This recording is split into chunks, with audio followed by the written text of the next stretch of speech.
स्वागत है हकीम साहब। बहुत धन्यवाद आपका। हकीम साहब, बात करना चाहूंगी मोटापे को लेके और इसके साथ ही दर्द को लेके।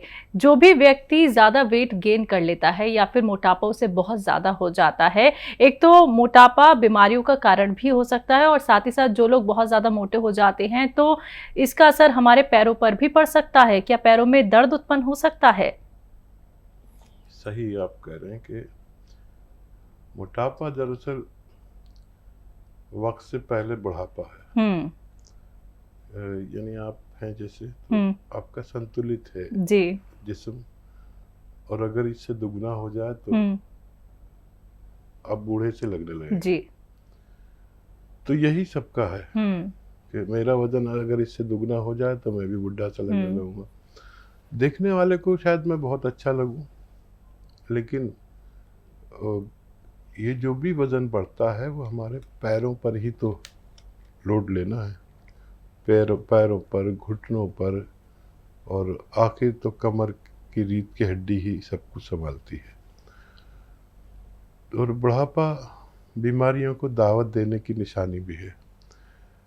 देखिए, बहुत कम लोग ऐसे हैं जो मोटे नहीं हैं और उनको डायबिटीज़ है।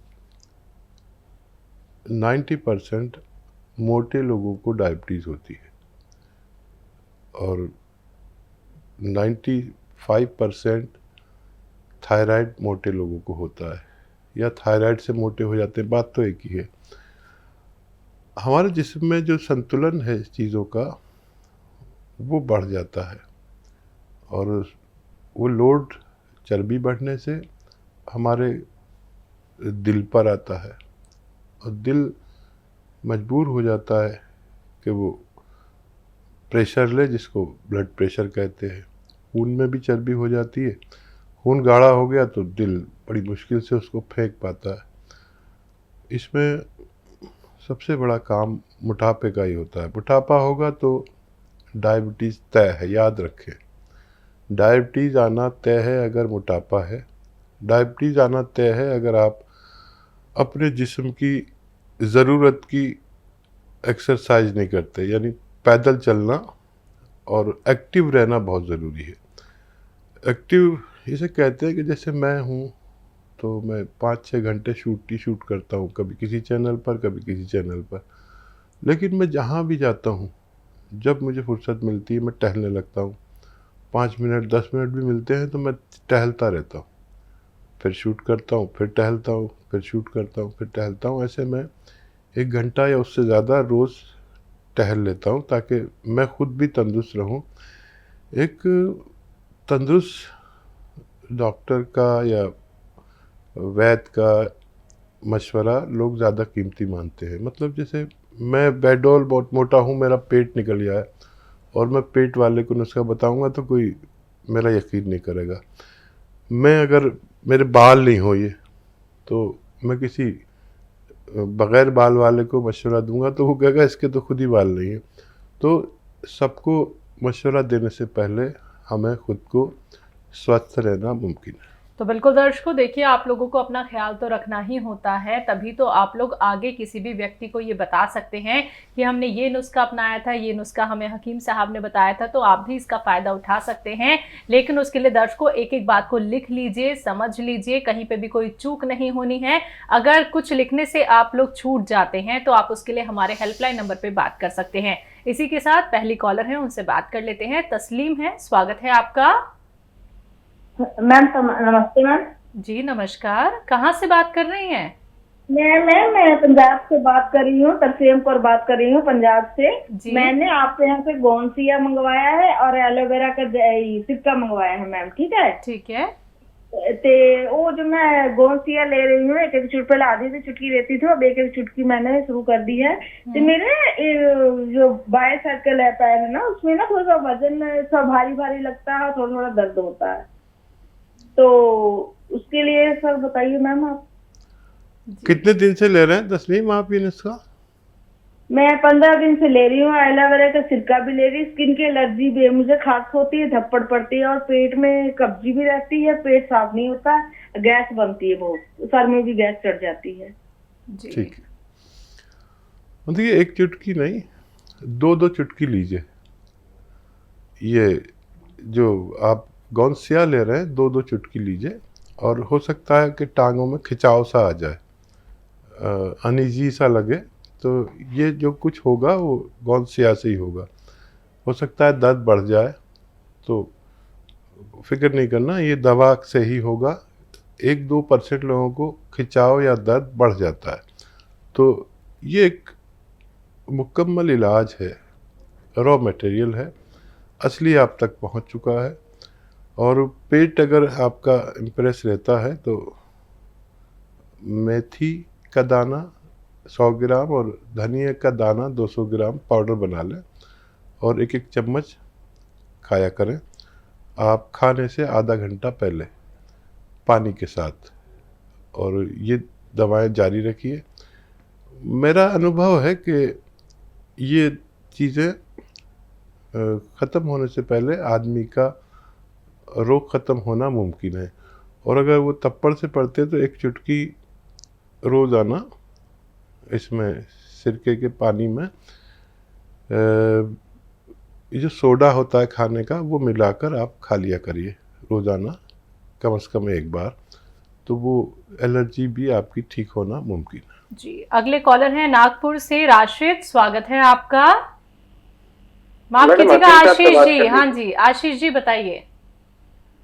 मैडम हमने आपके यहाँ से गोंद मोरिंगा और काला गोंद मंगाए हैं, हाँ तो वो संधिवात के लिए काम आता है क्या?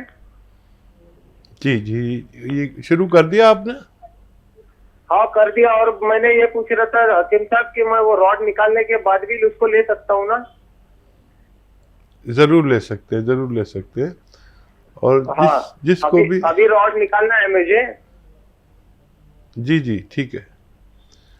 हाँ, संधिवात में इसको लेते हैं इस तरह से कि 1 चम्मच हल्की सी भुनी हुई चर्बी, हल्की सी भुनी हुई अलसी ले लें 200-300 ग्राम, और उसको हल्का सा भून के पाउडर बना लें, और आधा ग्राम गौनसिया और 1 चम्मच अलसी का पाउडर जो हल्का सा आपने भून कर बनाया है, रोज़ाना 2 बार लिया करें, तो संधिवात में भी फ़ायदा होना मुमकिन है। तो बिल्कुल आशीष जी, फायदा जरूर हो जाएगा। जब आप नुस्खे अपना लेंगे तो हमें जरूर बताइएगा कि आपको कितना कितना लाभ मिला है। दर्शकों देखिए, जब आप नुस्खे अपनाते हैं तो ये मत सोचिएगा कि एकदम से आपको आराम मिल जाएगा। धीरे धीरे करके यूनानी ट्रीटमेंट और नुस्खे आप लोगों की जड़ पे जाके काम करते हैं, जिसके लिए आपको वक्त देना होता है। तो अगर आप वक्त के साथ नुस्खे अपनाना चाहते हैं तो आप उसके लिए हमारे साथ जुड़ सकते हैं। चलिए इसी के साथ अगली कॉलर है, बात कर लेते हैं। स्वागत है आपका। हेलो। हाँ हेलो, नमस्कार मैम। जी नमस्कार, आपका नाम क्या है, कहाँ से बात कर रहे हैं? हाँ कानपुर से बोल रहे हैं, मधु जी मधु जी। हाँ मैम नमस्कार। जी नमस्कार। और डॉक्टर साहब को मेरा नमस्कार। आदाब। मुझे दवा में आराम है, गोंसिया खाते खाते डाइट होने 3 महीने हो गए, काफी आराम हो गया है। उनका बता दें थोड़ा। डॉक्टर साहब मेरे पंजों के पास में एक नस जैसी दबती है, हाथ तो ठीक हो गया लेकिन पंजों से कोई दिक्कत आ रही है, नहीं गुठुआ टाइप का होता है, तो जैसे पैर मोड़ के बैठते हैं तो उसके सहारे बैठते नहीं बनता है डॉक्टर साहब। और तो मुझे इतना आराम है, कम से कम 25 लोगों को ठीक कर दिया ये कमर दर्द और पैर दर्द को, मतलब अपना नुस्खा बता के लिखते भी जाते हैं आपकी दवाई सब। और डॉक्टर साहब कल जैसे ये पूछ रहे थे कि मुंडी बूटी है, तो ये आपके मोबाइल में भी नहीं पड़ी, हम समझ नहीं पा रहे मिलेगी कहाँ से और ये कैसी होती है, कितनी स्थानी होती है। हमारे बेटा की एलर्जी होती है आँख में गर्मी में, और सर्दियों में नहीं होती डॉक्टर साहब। गर्मियों में दिक्कत आती, खुजली भी होती है, आँख से कचरा टाइप का निकलता है उससे। और नाती भी मेरा 5 साल का है इस समय, लेकिन उसके भी डॉक्टर साहब उसको भी खिला सकते हैं क्या? ठीक है। ठीक। 5 साल का बच्चा तो शायद मुंडी बूटी ना खा सके।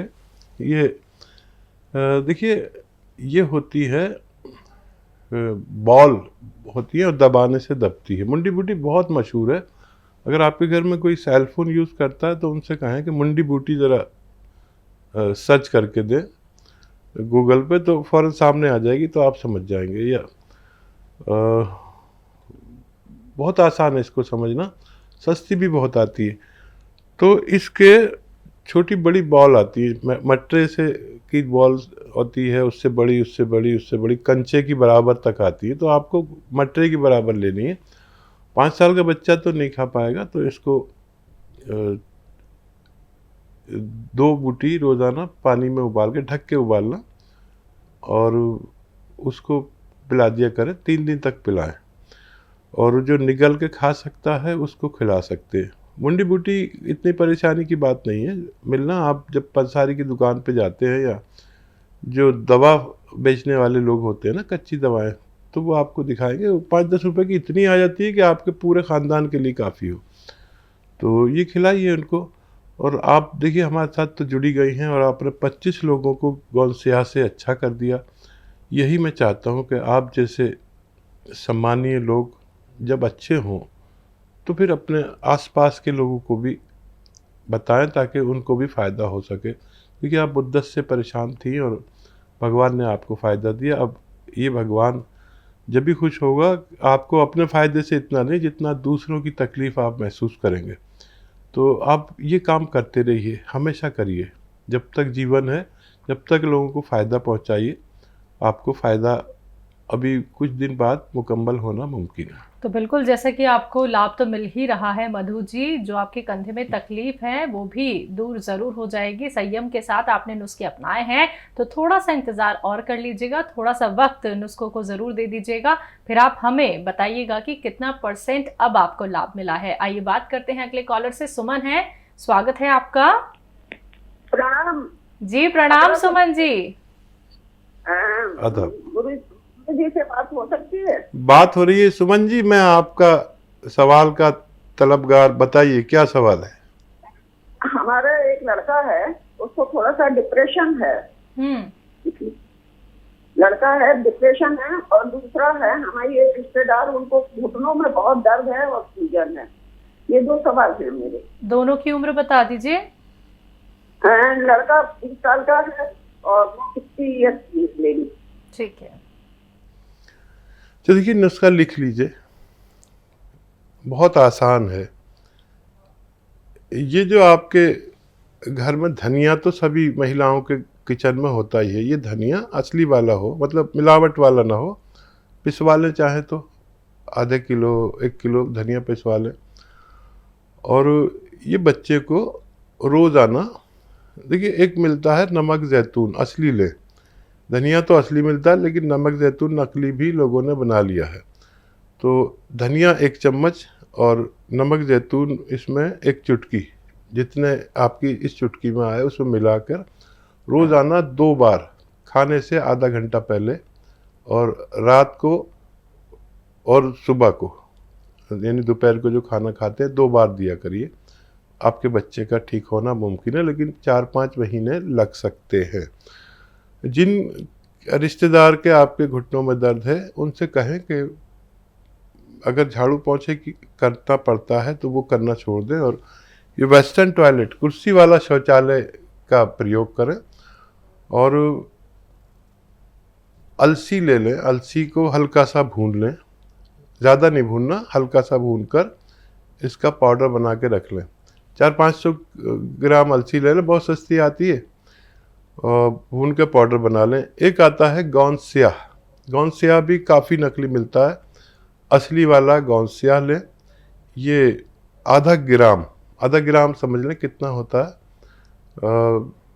अंदाज़ा कर लीजिएगा आधा ग्राम का। आधा ग्राम गौन स्याह और 1 चम्मच जो हल्की भुनी हुई अलसी मैंने बताया आपको, उसमें मिला के दिन में 2 बार, ये खाने के बाद खानी है।